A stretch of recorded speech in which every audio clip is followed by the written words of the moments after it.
So guys, we want to thank everyone for the support with the knives. If you don't have your own Untamed knife yet, please head down to the link in the description, get to the website, pick up any one of the Dangerous 6. They are awesome. If you want a custom knife, shoot us an email, tell us what you want, you can get it. And also stay tuned, we've got some really cool stuff happening when it comes to axes as well as folding knives. How's it guys, welcome back to the YouTube channel. It's been a while since we last posted. We've been very hard at work putting content together, filming, editing, and doing the absolute best that we possibly can. This video, as always, we don't always try and focus on the shooting of the animal. It's always about the hunting. Shooting is just a small part of it. And then what comes after that, a lot of the time, you know, hunting videos stop where the kill is. This video kind of dives into a little bit more in what comes after the shooting. You guys are really going to enjoy this episode.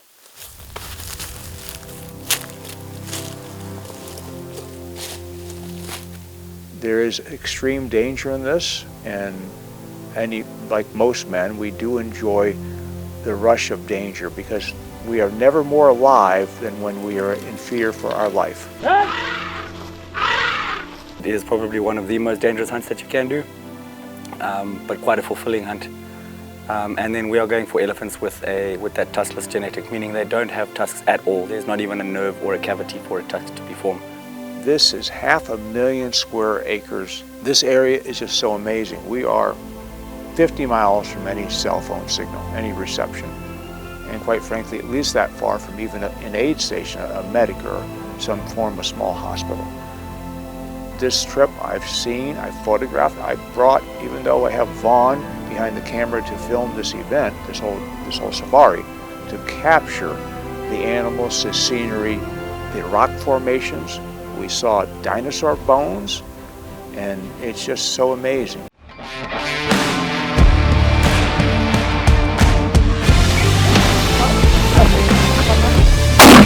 Reload, shoot him in the shoulder.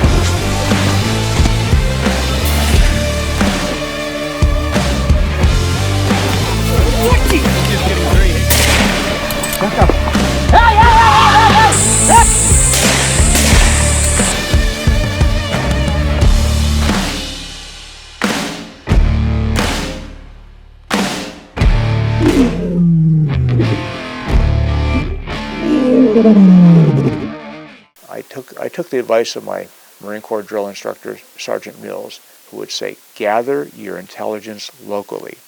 That said, I contacted 6 hunters who had been with Dalton and York, and all had positive things to say. Yeah, I'll still do about 600 Ks to a tank. Yeah.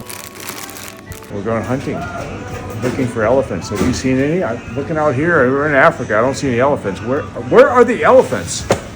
Right, Mr. Luke, and thank you very much. We are going to hunt tuskless elephant. So we are traveling today from here to the place where we are going to hunt. I'm sure that we are going to win. Thank you, Mr. Bonnie.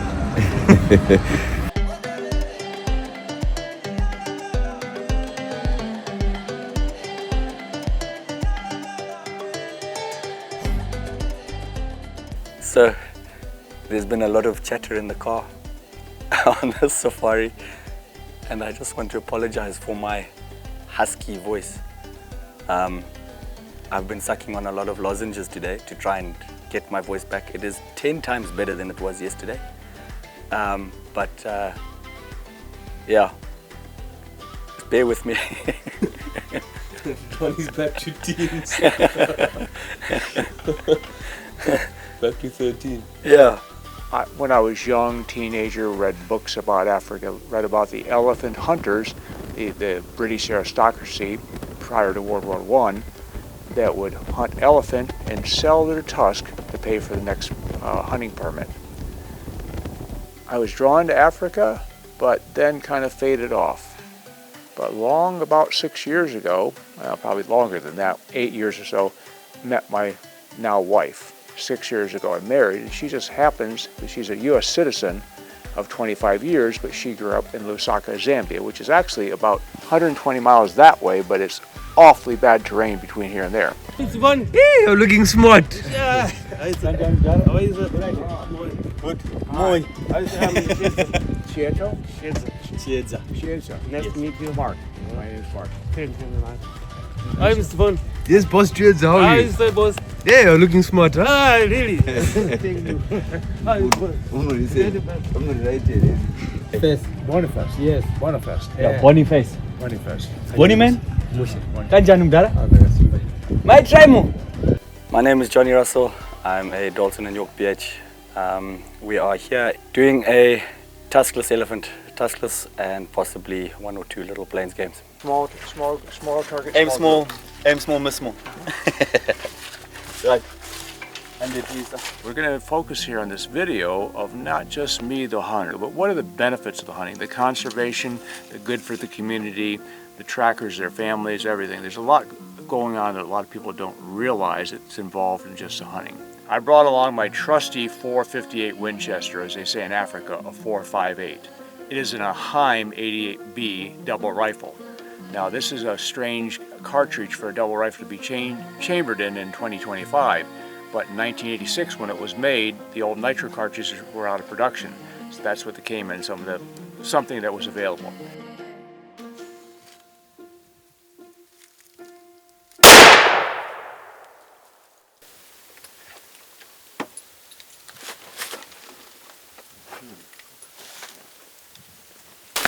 And with an elephant, I mean, if you're aiming to that and you hit that, that's going to rock her enough. This is loaded with a cutting edge bullet, 450 grain solid, and it's going to be traveling at 2,300 feet per second muzzle velocity. Look at you, that's what I thought. Chiedza. Could you say that? Chiedza. Chiedza. Chiedza. Chiedza? Yes. Chiedza. Chiedza. C-H-I-E-D-Z-A. Chiedza. Chiedza. Chiedza. Of course. And your name, sir? Boniface. Bonifest. Boniface. Bonifest. Bonifest. Yeah. Bonifest, Luke, and Chiedza. Chiedza, Luke, and Bonifest. Bonifest with the goatee, Luke with a smile, and Chiedza with the wisdom. So, I'll let the 3 of you figure this out, okay? Whatever, but I have 3 hydration bladders, camelbacks, right? Each with an extra bladder. Now don't take them yet, right? I don't know if you guys need these or if you use them, but on the hottest days they're probably handy, right? You got a bladder in there. Now I'm going to show you how to set these up. But you also have room in here for other things. Now these other ones, right? So you got room out here, right? So Now we can get them you see, for you guys when you're walking. see, So this backpack here, we've had it before where these backpacks here, it's actually thin enough they can put it on and then have our backpack over the back of that. Okay. Because you can put this one with the other backpack, then you've got your water as well as. Right. These are handy so you can take a drink, a little drink, not a big drink, right? Remember We like that stop, when I we got take a you big that drink. If you have a little drink here, a little drink there, a little drink there, it's a lot better than a big drink because you're always feeding your body, like breathing, right? Anyways, you put this flat. I think it's been decided. Oh, you're welcome. There you go. Thank you, sir. Thank you, sir. Yeah, you're very welcome. Right? Thank you very much. Awesome, thank you. Appreciate that. They'll definitely come into good use.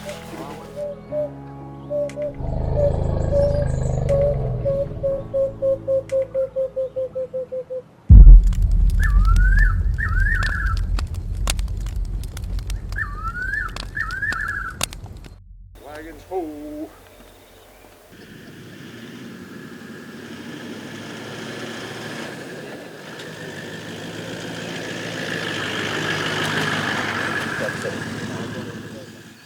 Yeah, you see there's no tusk cavity.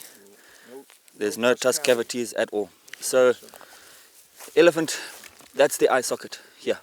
Okay? Okay. That's the zygomatic arch, so that's the cheekbone Right. that comes inside here. So the elephant skull, all the red blood cells are made in the elephant's head because they don't have much in the way of marrow in their bones to support their weight. Okay. So they've got this honeycomb structure in the top of the head.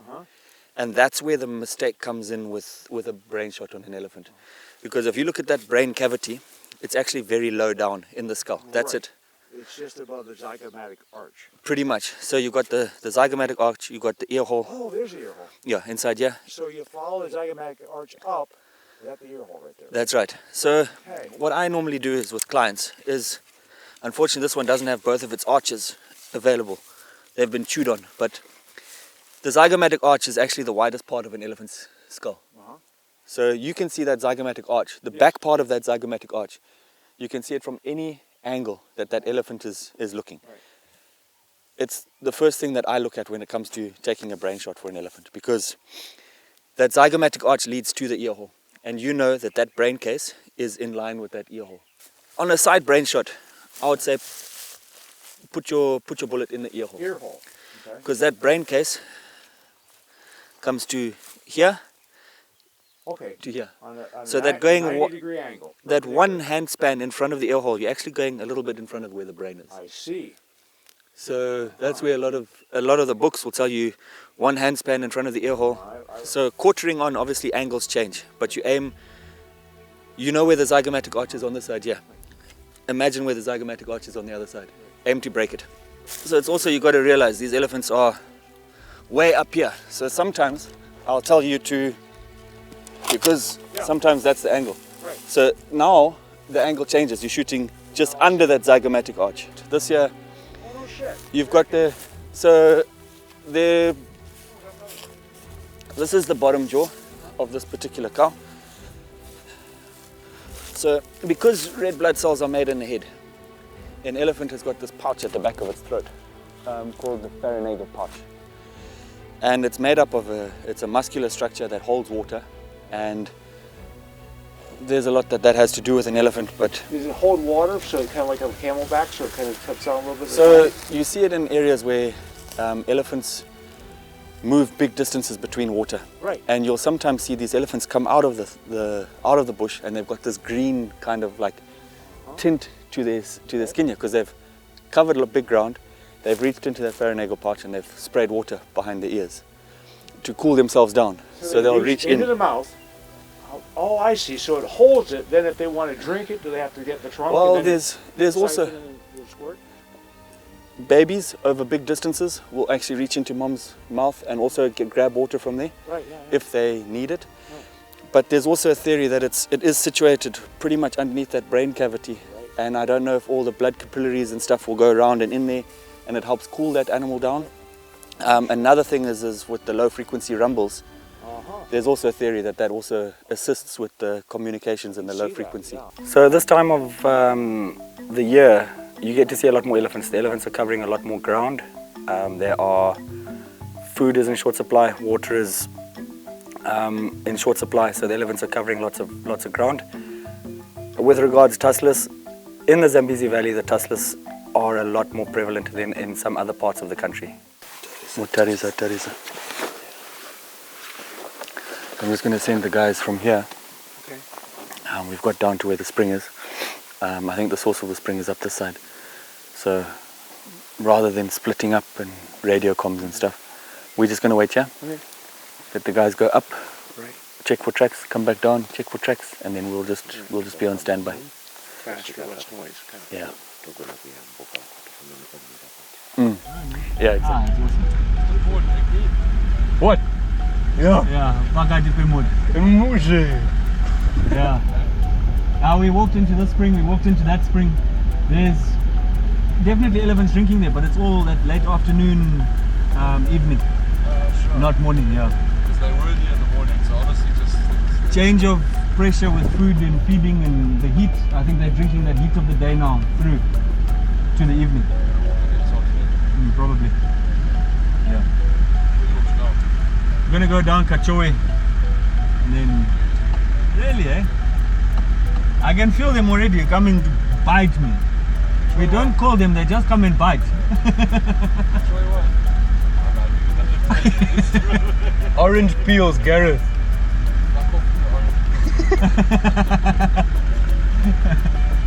Right, we'll see you back in camp a bit later.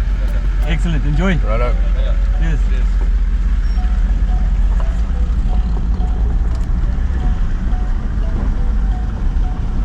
This is 500,000 square acres of no civilization. There are a few buildings, camps, and the ranger station, and that's about it, and a dirt airstrip. There are roads or trails that would an off-roader with their jacked up four-wheel drive would have trouble in. we traversed many of those.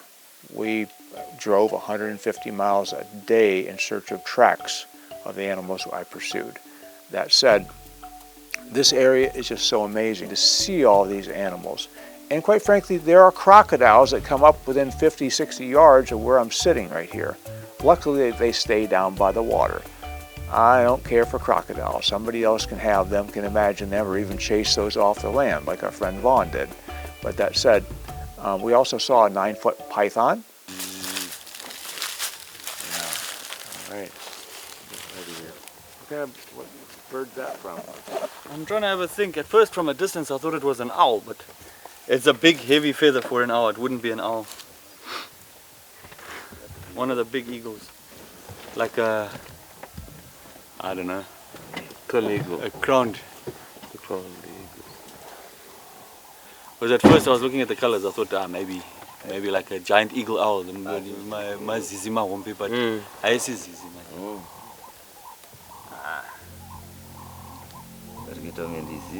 Yeah, it looks like it, eh? Those giant eagle owls. Eh? Yeah. And also, zizi doesn't make noise when it flies. Yeah, sure. These feathers, they're not stuck together on a zizi. They're normally individual. Beautiful. He's shedding his skin.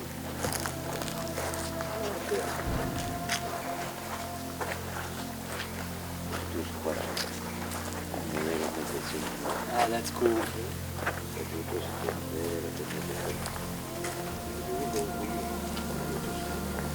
can see how it's shedding. And they grab one, then they'll constrict and wrap you up. But it's little things like those little, again, shame, poor little gracebok. But those little gracebok comes down for a drink, they can get whacked. Monkeys, some of the birds, some of the sandgrasses and all that kind of stuff. Big lizards. Would something that size bother a human? Nah, not intentionally. Not intentionally. If you corner it, then it will want to, like, yeah. Prime example, we're walking up to it, it just wanted to get away. So he actually probably wasn't intending on going in the water. He was probably intending on going up the bank to where there's all that fallen down foliage is going to squeeze between the roots of those trees and get that skin off. Oh yeah, okay.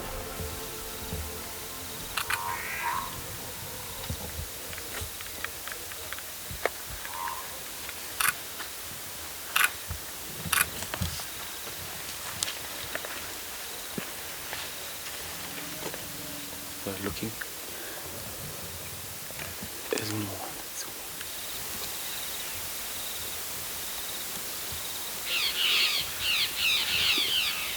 Well, at the end of the day, we saw one when we were out in the bush, and then nothing, this and that, and then we saw 9 from the bridge, and then we saw 3 later driving by. Big bridge down the wash or whatever, right?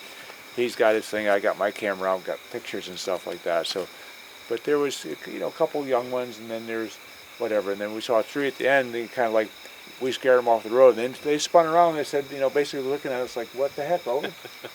Interesting. Well, it's good you had some action. Yeah, at least we saw some, and that's good. You're going to have to sort through them to find the tuskless, right? Sure, yeah. They're not around every tree. It's a numbers game. Yeah, that's it. So, yeah.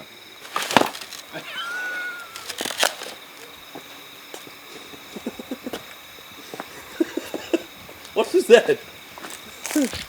Never sneak up on a sleeping bear.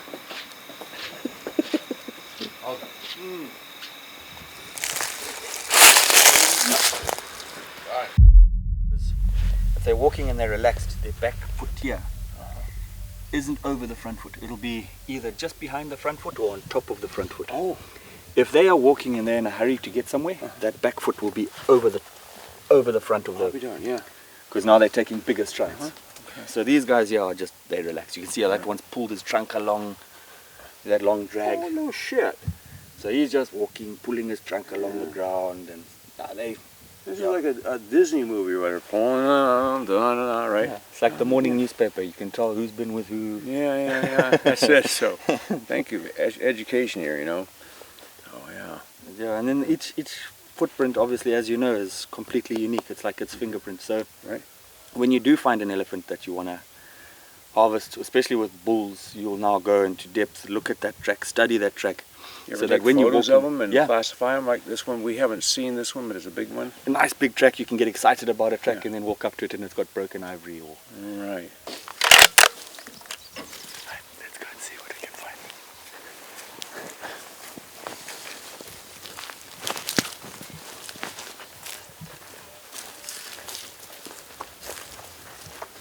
That one elephant with heavy diarrhea shows that it's stressed out.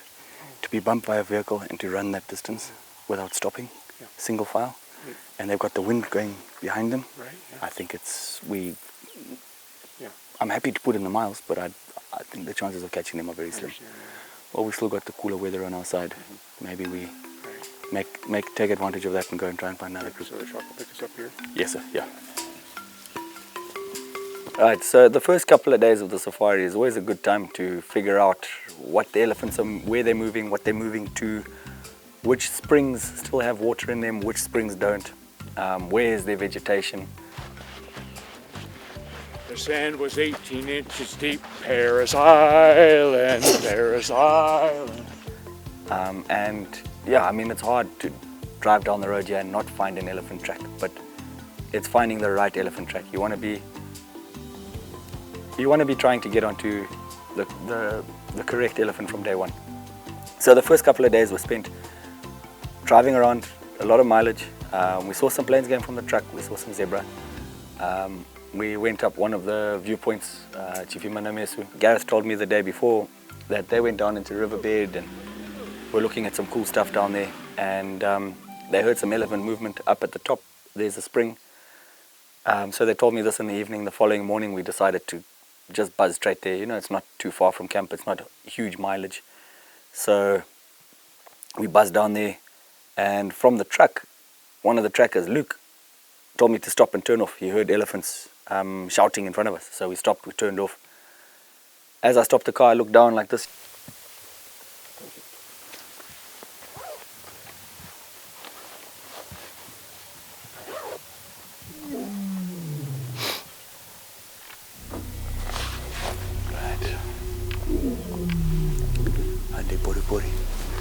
Right, let's go and see.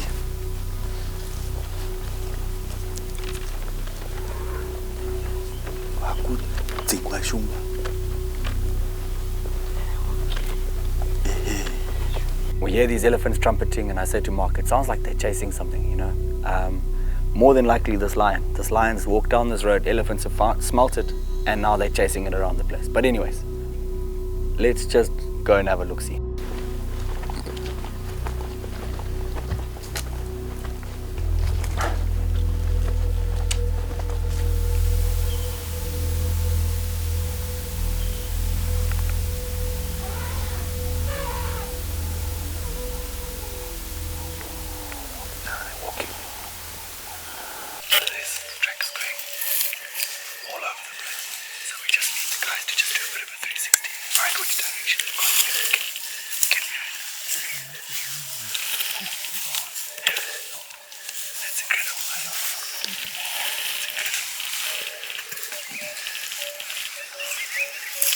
That lion cotched it for us. It was a little bit of chaos, I won't lie.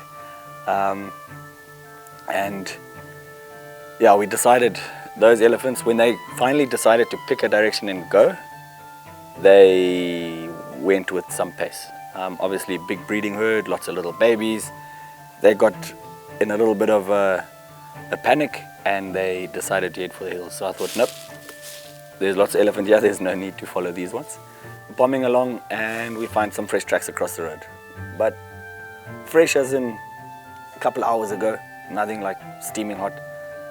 So I just said to Mark, let's just sit by the car, let's have a drink, let's let the trackers just go and have a look-see. Anyway, sod's law, the day we're not with them, when they go and have a look, they walked 150 yards from the car and they heard this low rumble. These springs are amazing, how they're just in the middle of nowhere. A little bit of water.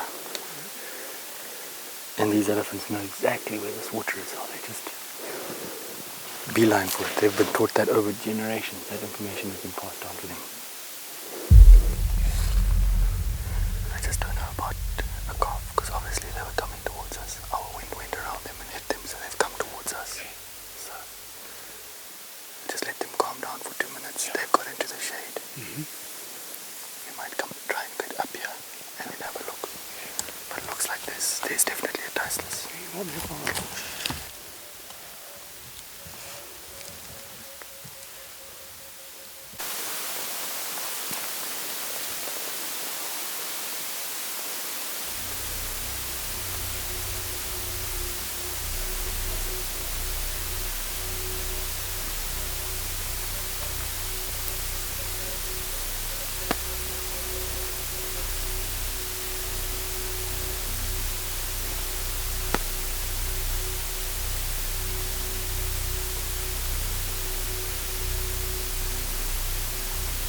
it was hard.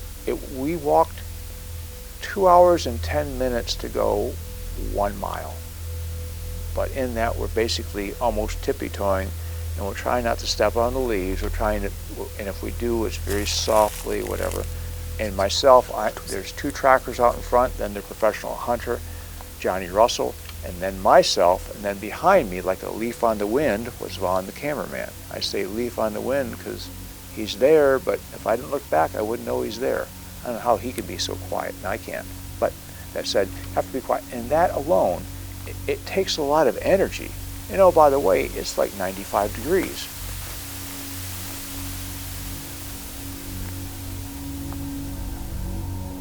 They walked across us. Unfortunately, the bush was a bit thick. They didn't stop in a gap or anything else, so there wasn't a chance for a shot. But now we had our sights set on something that we knew was worth following. So we followed a little bit more from there. We picked up the pace a little bit, followed them through a beautiful little gully, and yeah, we managed to catch up to them. Quartering away from us. So when I put up the sticks, don't shake around. Acquire that cheekbone. We're elevated. Could take that cheekbone all the way back to where the slot of the ear. Break that cheekbone as close as you can to that ear slot as possible. If it does not go down, I'm putting one in the engine.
Wait, okay, come. Come. She's trying to get up. Put one in her chest. Put one in her chest, between the front legs. Between the front legs. On the shoulder. Yeah.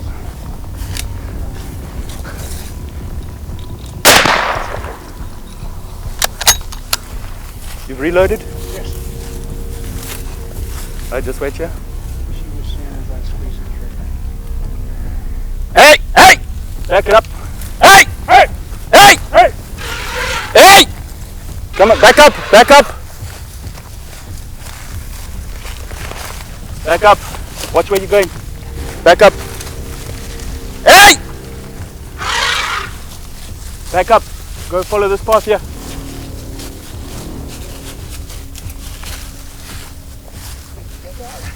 Hey!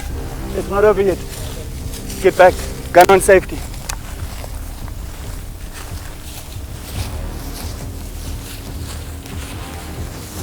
Give them a little bit.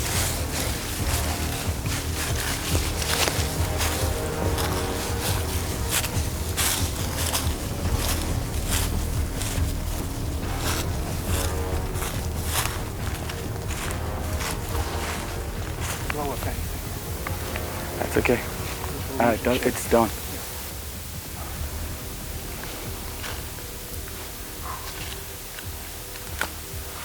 Yep, put one in there.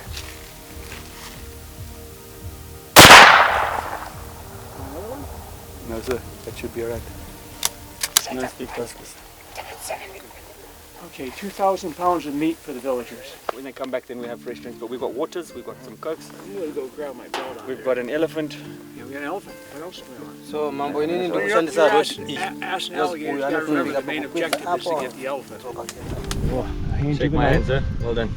Congratulations on your first elephant. Congratulations on your first elephant. Thank you, sir. Well done. Yeah. And thanks, Vaughn, for the camera work. I mean, it was done and dusted within a minute. From the time the first shot was taken to the time the last shot was taken. So yeah, that's what it's all about, and that's what I like to do. Get it done quickly. I respect these animals. It's always special taking and hunting an animal that's older than you are. We're going to feed a lot of children. Some of them who may starve or not make it to adulthood without proper nutrition. We're going to provide at least 2,500 pounds of meat for those children. We in Western countries take eating good food for granted. These kids, they don't have anything. They're lucky if they get a bowl of rice or something like that, cornmeal. Mix in a little protein every day for the next 6 months. We'll do them a lot of good. Thank you, Elephant. In Zimbabwe, the number of elephants that we hunt, I don't believe, especially with the tuskless, in an area the size of Chiwari, where we're harvesting 3-4 tuskless, about four tuskless a year, I don't believe taking out 4 tuskless is actually reducing the population of the elephants. Generally, quotas are set to 2% of the total population for the area, and with that 2% offtake per year, we are still seeing in areas where there's a lot of research being done, there is still a 2% increase in population overall. So elephants are coping with the hunting, the numbers that we are harvesting every year, and their numbers seem to be gradually increasing too. Good morning, everyone. So we shot the tuskless yesterday. Today we're going to the villages and the school. We're going to dish out some meat, feed some hungry people, and our good client Mark has got some gifts for the kids at the school. So that's really nice, and it'll be great for you guys to see what we do as hunters if you haven't seen already. Stay tuned. Hopefully these supplies will allow them to learn to read and write a little bit better. All right, we'll see you at the school.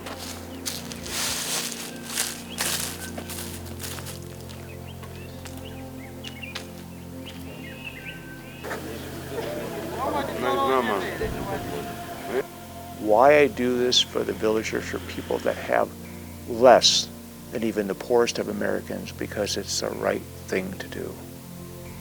I come in here, I have a decent job, I'm over 60, so I've accumulated some amount of wealth or some minor wealth, and I've come here. What can I do? Why? I'm not coming here just to take. I'm not coming here just for the thrill of being close to a wild animal and hunting it. But there's got to be something more, because in this earth we're all connected.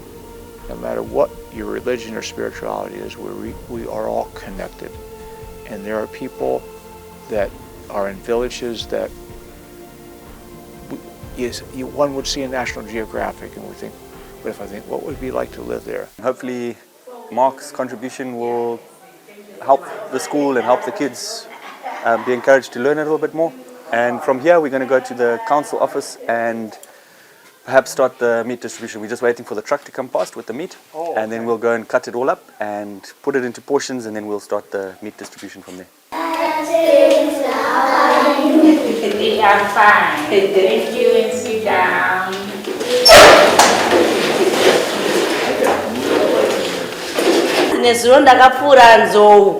And there are too many elephants there. They're eating all of the plants and things, and then if all the plants are gone, all the animals will die.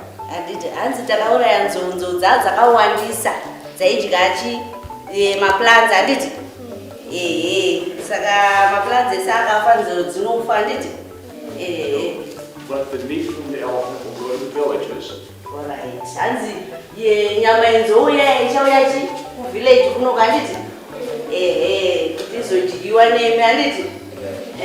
So this is very important that we keep nature in a balance.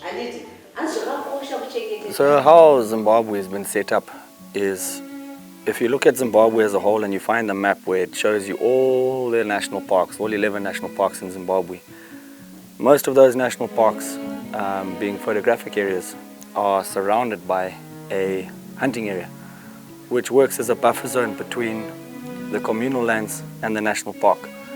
The buffer zone then in this hunting area is what us as hunters, we have boots on the ground. We employ and put a lot of anti-poaching scouts on the ground. Us as hunters, we walk in some of the most random places, following buffalo, elephant, your bigger game. So there's a lot of foot traffic from the people that are on the ground in these hunting areas. Our role in protecting the game, yes, we harvest. When the population increases, there's overflow into our areas, and we harvest the overflow. And then in doing that, we're maintaining a healthy population within the national parks. As of late, there's a few hunting areas which are being converted and taken over and made into photographic areas or into these sanctuary areas for animals. And in doing so, there are more than likely not as many boots on the ground doing the hard walking that we're doing, putting the money in for the anti-poaching, and just in general the care for the animals is just lacking a little bit. So it is an unfortunate thing that we are losing these hunting areas slowly, but I'm sure that those involved will soon come to terms with it and realize that we play a big part in conservation.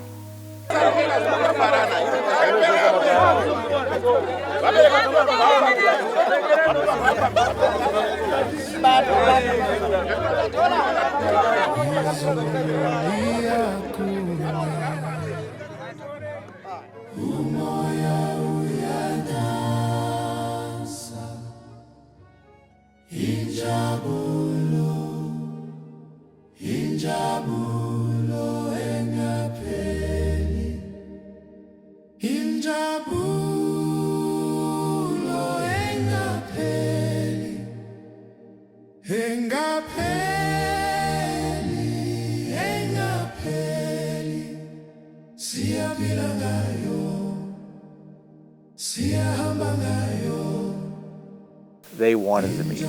They took everything. They took the parts of the stomach lining and intestines and the other organs.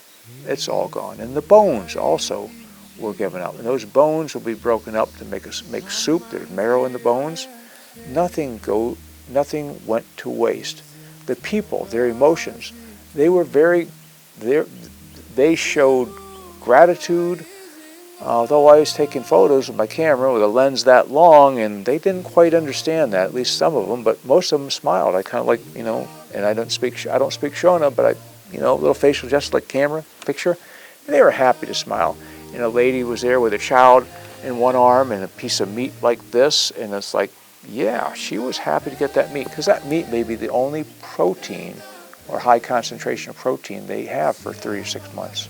We stopped and I asked the village, the head man or head woman of the village, if it would be fine to take photos. And actually, one of our trackers asked her in their native language, Shona.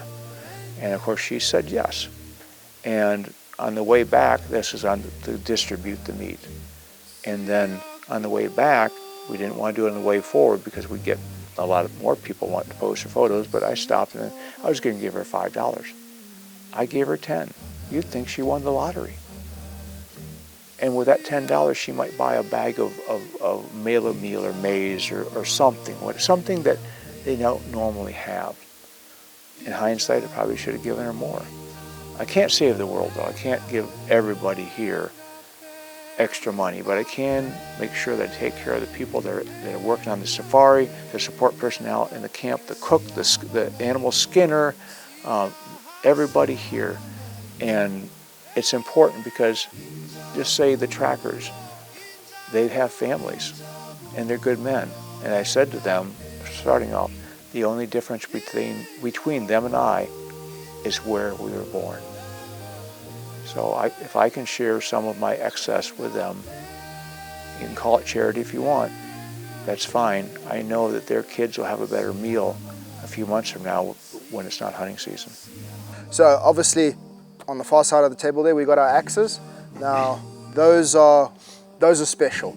And those are special because they weren't made by me or any of my guys.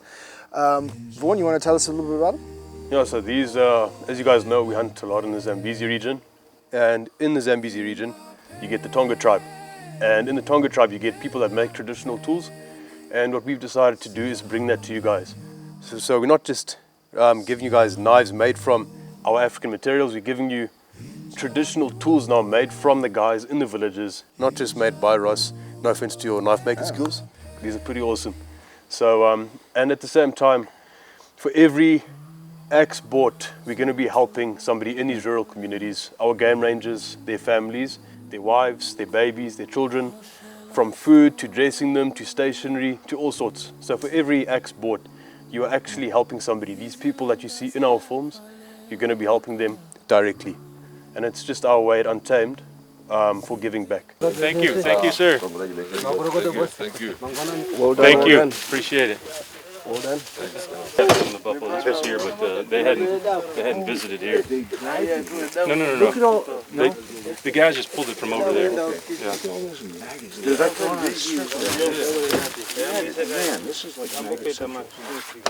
Yeah. Just got on a little offshoot on a hunting road here. Found a nice fresh eland track here, one eland bull. Still nice and early.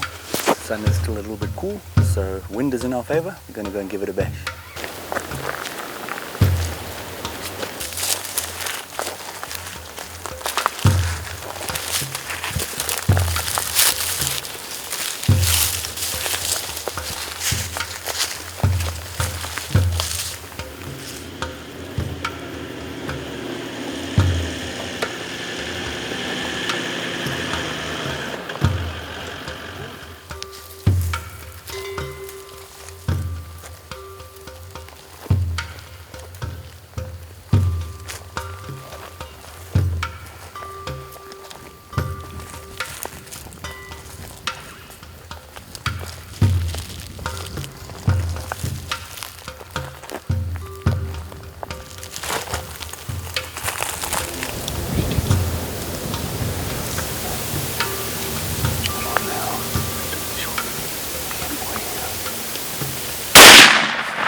No, he's got it. Yep, I want me to shoot him again. Can you see him? He ain't going far. Reload. Yes, Ellie.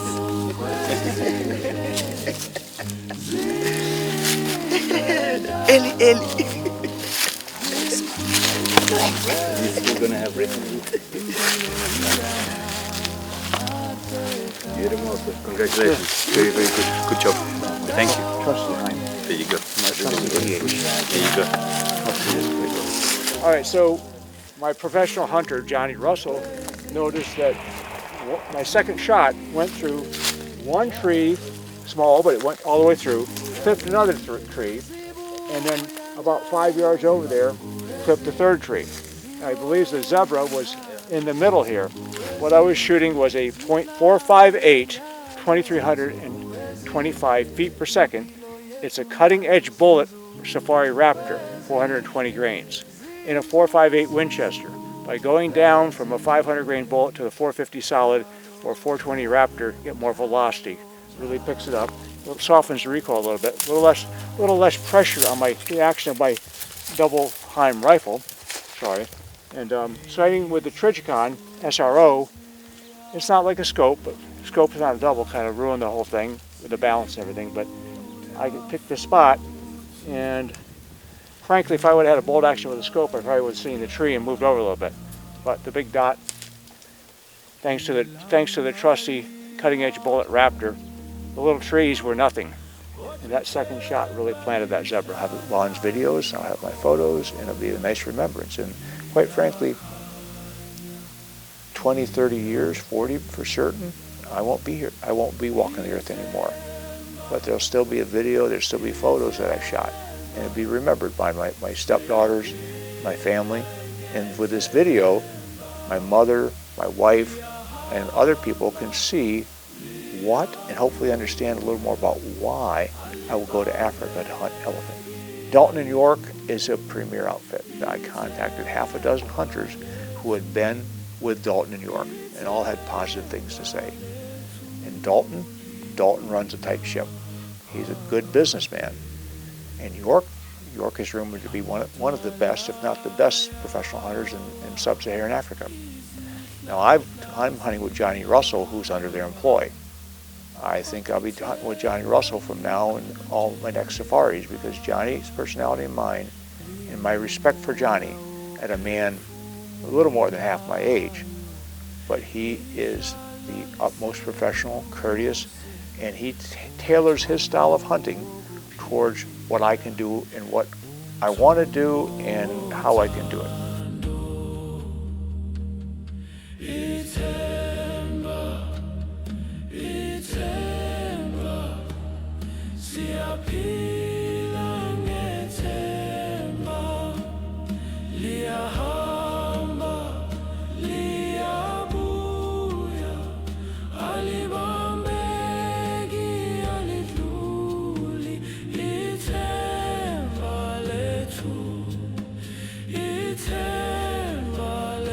Hello, peoples of America. I'm Luke from Zimbabwe. Thank you. Well, here's some Benjamin Franklin. Very important.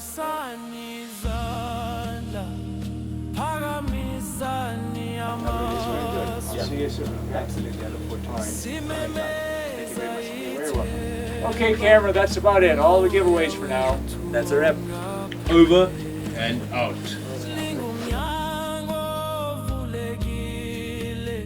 indlela